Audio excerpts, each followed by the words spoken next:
Friends. അപ്പം അദ്ദേഹത്തിൻ്റെ ആ പെണ്ണിൻ്റെ ബാപ്പ 500 രൂപ സിറാജ് ഉള്ളിലേക്ക് നേർച്ചു. പിന്നെ അങ്ങനെ തന്നെ കയറി വന്നിട്ട് വായി വിടാൻ പുറത്ത് വെച്ചു. ആ നിലക്കുള്ള അത്ഭുതങ്ങൾ അല്ലാഹു തആല സ്ഥാപനത്തിന് 100 കണക്കിന് അത്ഭുതം തന്നിട്ടുണ്ട്. എന്തിനാണ് ഈ ആത്മീയതക്ക് പ്രൊമോഷൻ? എന്നറിയോ, അയാൾക്ക് മക്കളില്ലായിരുന്നു.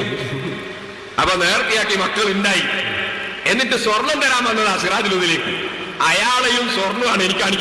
എന്തിനാണ് ഈ ആത്മീയതക്ക് പ്രൊമോഷൻ? നാസുർ കൊണതായിട്ട് കൊടുക്കാനല്ലോ ഒന്ന് കാണാനേ. പണ്ട് ആളുകളെ കൊണ്ട് പറഞ്ഞ് പ്രൊമോഷൻ ചെയ്യിക്കുക. ഞാൻ കഴിഞ്ഞ ആഴ്ച വയനാട്ടിലേക്ക് ഒരു പരിപാടിക്ക് പോകാൻ നിന്നോട് എല്ലാവരും പറഞ്ഞു, ഉസ്താദെ വയനാട്ടിലേക്ക് ഇപ്പൊ പുറപ്പെടണ്ട, ചുരത്തിലൊക്കെ ബ്ലോക്കാണ്. ഞാൻ നമ്മളെ സമ്മേളന നിധിന്റെ അതിലേക്ക് ഒരു 50 ഉറുപ്പ്യ നിയ്യത്താക്കിയിട്ട് ഞാനാണ് പോയി. ഒരു ബ്ലോക്കും ഇല്ല, സുഖമായിട്ട് പോയി വന്നു. അള്ളാഹു. എന്തിനാണ് ഈ ആത്മീയതക്ക് പ്രൊമോഷൻ? ആവട്ടെ, എന്റെ അനുഭവം ഞാൻ പറയാം, നിങ്ങൾ വിട്ടോളി, അപ്പൊ നിങ്ങൾക്ക് ഉണ്ടാവും സംഗതി. എന്തിനാണ് ഈ ആത്മീയതക്ക് പ്രൊമോഷൻ? എന്റെ നാട്ടിൽ നിന്ന് ഇങ്ങോട്ട് നിലമ്പൂരിൽ നിന്ന് ഇങ്ങോട്ട് പോരുമ്പോ 3 സ്ഥലത്ത് വെള്ളം കയറിക്കണം. അപ്പൊ നമ്മളെ സമസ്ത നിധിയിൽ ഒരു 20 ഉറുപ്പ്യ എനിക്ക് ഈസിയിൽ അതാണിട്ടു. അതതിലിട്ട് സുഖമായിട്ട് പോകുന്നു. എന്തിനാണ് ഈ ആത്മീയതക്ക് പ്രൊമോഷൻ? നമ്മുടെ നിധിപ്പെട്ടി അതൊരു നല്ല ബറക്കത്തുള്ള പെട്ടിയാണ്, നിങ്ങൾക്ക് എല്ലാവർക്കും അറിയാം. എന്തിനാണ് ഈ ആത്മീയതക്ക് പ്രൊമോഷൻ?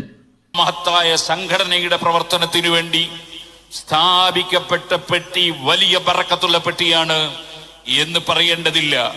അത് എല്ലാവരും. എന്തിനാണ് ഈ ആത്മീയതക്ക് പ്രൊമോഷൻ?